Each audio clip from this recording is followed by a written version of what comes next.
ठंड की शाम थी।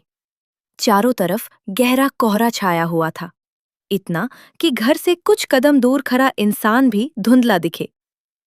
घर के सामने आंगन में दादाजी अपनी पुरानी खाट पर बैठे थे। बच्चे उनके बिल्कुल सामने गोल घेरा बनाकर बैठे थे। हवा में ठंड के साथ साथ एक अजीब सी खामोशी भी घुली हुई थी। दादाजी ने अपनी खाट पर थोड़ी करवट बदली, फिर कहानी शुरू की। बच्चे पूरे ध्यान से सांस रोके उनकी हर बात सुनने को तैयार बैठे थे।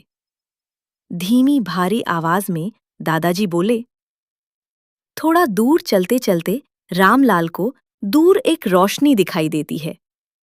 रामलाल धीरे धीरे उस घर की ओर बढ़ता है। इस तूफानी बारिश में जैसे उसे आराम करने की उम्मीद दिख रही हो। हे राम, आज तो हड्डियां तक कांप गईं। काश थोड़ा और उजाला होता तो रास्ता साफ दिखता। अरे ये तो मुझे किसी का घर लग रहा है। सुबह होते यहां से चला जाऊंगा।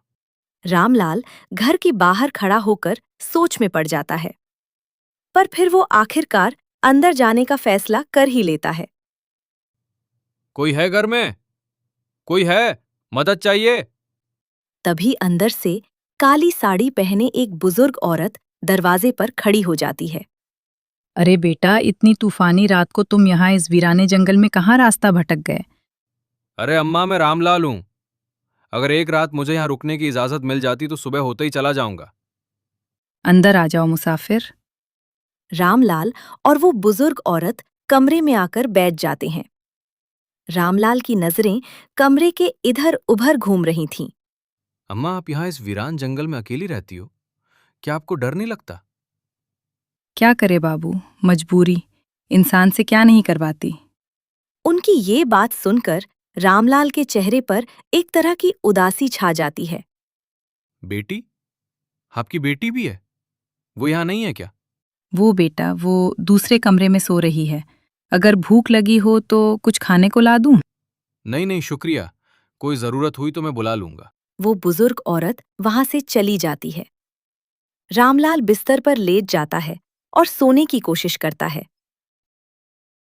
कुछ देर बाद उसे पायल पहने औरत के चलने की आवाज आने लगती है। वो एकदम से उठकर बैठ जाता है। वो देखने के लिए बाहर की तरफ आता है। बाहर बारिश रुक गई थी। जैसे ही वो बाहर आता है, एक लड़की उसे बैठी हुई दिखाई देती है। आप यहाँ इस रात सब ठीक है ना? जी हाँ, मुझे नींद नहीं आ रही थी। आपकी बातें सुनकर मैं डरूं या हंस दूं? आप भी कैसे बात कर रहे हैं? हर कोई मिलने वाला सही हो ये जरूरी नहीं है बाबू। वो बातें कर रहे होते हैं कि फिर से बारिश शुरू हो जाती है। दोनों अंदर आ जाते हैं। रामलाल बैठकर माया के बारे में सोचने लगता है।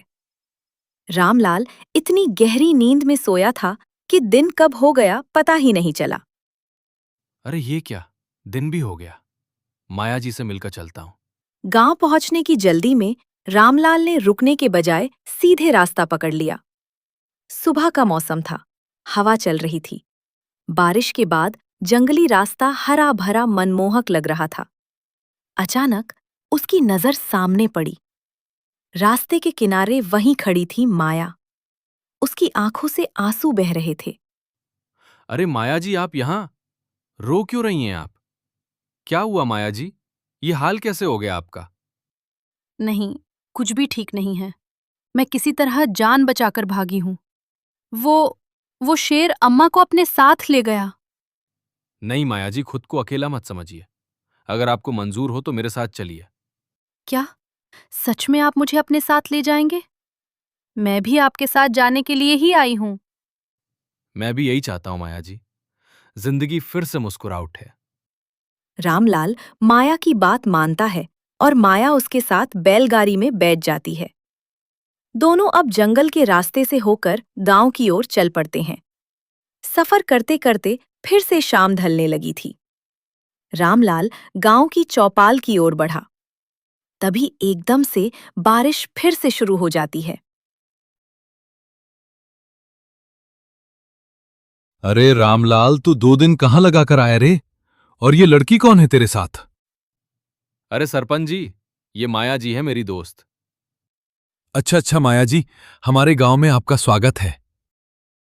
रामलाल अपने घर पहुंचता है और अंदर चला जाता है। बिटवा, तू तो कल आने वाला था। और ये लड़की कौन है तेरे साथ? माँ, ये मेरी दोस्त माया है। क्या ये हमारे साथ रह सकती है?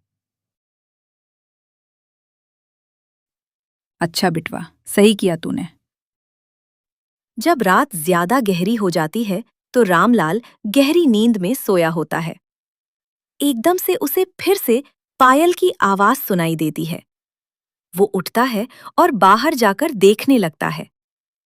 माया बाहर से बारिश में भीगकर आती दिखाई देती है। माया जी, आप रात की इस पहर कहाँ से आ रही हैं? सब ठीक है, बस नींद नहीं आ रही थी। अरे माया, कोई बात नहीं, यहाँ सब सुरक्षित है। अगले ही दिन सुबह गांव में हलचल मच गई। तालाब के किनारे रमेश गिरा पड़ा था। गांव वाले, काका और सरपंच वहीं इकट्ठा थे। अरे भगवान, रमेश को क्या हुआ? रमेश मर गया है, जैसे किसी ने अंदर से सारी ताकत ही चूस ली हो। सुनने में आया था कि उस रात पिशाचनी आई थी। रामलाल वहां से उठकर घर की ओर चल पड़ा। मुझे ऐसा नहीं लगता कि माया वैसी है जैसी आप सोच रहे हैं। बेटा रामू, मुझे लगता है अब सच्चाई जानने का वक्त आ गया है। उस रात रामलाल को नींद नहीं आ रही थी। जब रात गहरी हो गई तो उसे घुंघरुओं की आवाज आई।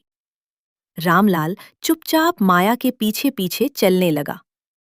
घना जंगल था। चारों तरफ सन्नाटा और ठंडी हवा चल रही थी। रामलाल एक बड़े पेड़ के पीछे छिप गया। माया ने अचानक किसान पर हमला कर दिया। रामलाल के होश उड़ गए। माया का चेहरा अब इंसानी नहीं लग रहा था। उसकी आंखें लाल हो गई थीं। रामलाल धीरे धीरे पीछे हटा और दबे पांव वहां से भाग गया। वो अपने कमरे में आकर सोने की एक्टिंग करता है। माया उसके कमरे में आती है और उसे सोता हुआ देख वापस चली जाती है।